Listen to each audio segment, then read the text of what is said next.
আজকে মা ছেলে খুব মজা করে খেলাম তেলাপিয়া মাছের বারবিকিউ। আর এই তেলাপিয়া মাছটা আমাদের পুকুরের মাছ। তো চলো মাছটাকে কেটে নিই। তেলাপিয়া মাছের কাঁটা অনেক শক্ত, মাছটাকে কাটতে আমার অনেক কষ্ট হয়েছে। মাছটাকে ধুয়ে ভালো করে পরিষ্কার করে নিয়েছি। আমি একটা লেবুর অর্ধেক কেটে নিয়েছি, মাছটার গায়ে ভালো করে চিপড়িয়ে দিয়ে দিলাম। এখন দিয়ে দেবো সয়া সস ও লেবুর রস মাছের গায়ে ভালো করে মিশিয়ে দিয়ে 10 মিনিটের জন্য ঢেকে রাখবো। 10 মিনিট পর চলে এলাম। দিয়ে দেবো পরিমাণ মতো লবণ। এখন দিয়ে দেবো আদা বাটা, রসুন বাটা, জিরা বাটা, পেঁয়াজ বাটা। দিয়ে দিব 2 চামচ টক দই। দিয়ে দিব পরিমাণ মতো বারবিকিউ মশলা। দিয়ে দিব হলুদ মরিচের গুঁড়া।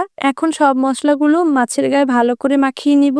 এখন 15 মিনিটের জন্য রেস্টে রাখবো। 15 মিনিট রেস্টে রাখার পর এখন চলে এলাম মাছটাকে ভাজার পালা। প্যানে তেল দিয়ে দিলাম, মাছটাকে লো হিটে ভালো করে ভেজে নিব। এখন প্লেটে যে এক্সট্রা মশলাটা ছিল ওই মশলাটা মাছের গায়ে দিয়ে ভালো করে উল্টে পাল্টে ভেজে নিব।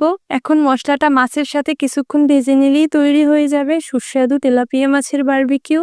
আমি একটি প্লেটে উঠিয়ে নিয়েছি। আর বারবিকিউটা খেতেও খুব মজা হয়েছিল। তোমরাও ট্রাই করে দেখবা। আল্লাহ হাফেজ।